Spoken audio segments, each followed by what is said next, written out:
Hey you guys, it's Stacey Shelby. Today I want to talk to you about 3 ways to avoid over improving your home.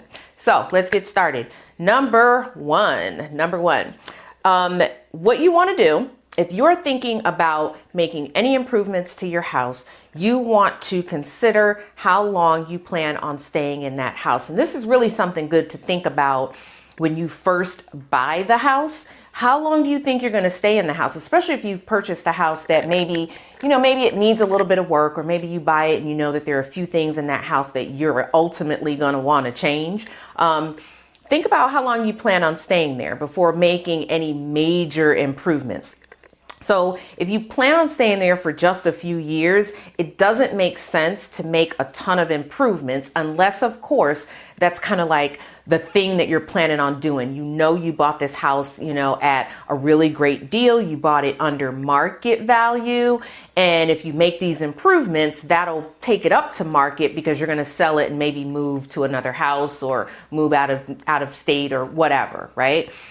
But if it's going to be your residence that you plan on staying in for the long term, then you can think about maybe doing some improvements that are a little bit more taste specific. So, but still be careful. I always like to warn people, don't go rushing into making those improvements, even if you think you're going to stay there for a long time, because anything can happen and you may have to sell that house and you may not get your money back, right?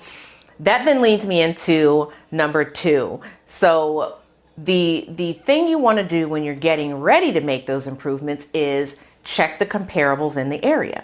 So maybe you have your realtor go out, look at the comparables in the area and see what's going on in the neighborhood. What are the other homes worth? What are some of the features that they have? What houses have sold in the neighborhood and what were those prices? Because that then is going to help you to gauge what you should do when you're making those improvements, what types of improvements you should make. That then finally leads us into number 3, which is make it nice, but don't spend a whole lot.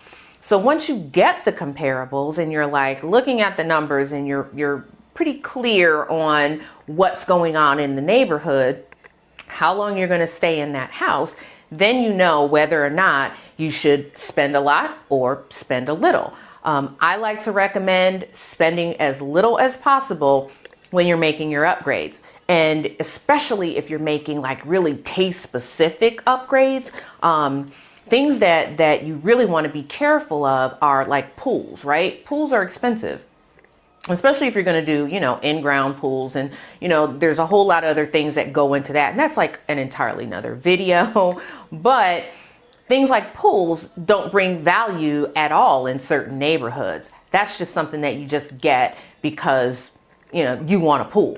So if you're in Florida near the beach or Florida or Texas or someplace where pools are prevalent, right, then a pool's going to add value. But if you're someplace in the Midwest where you're not going to be able to use that pool 6 months out of the year, you're not going to really get any value out of it. So be very, very cautious with how you're spending your money and how much you spend when you're making your improvements. So hopefully those 3 tips helped. If you have any other questions about real estate, getting your house sold, buying or selling, what to do to get your house ready, what is your house even worth, please feel free to give me a call, text, or email, and I'd be happy to serve. We'll talk to you soon.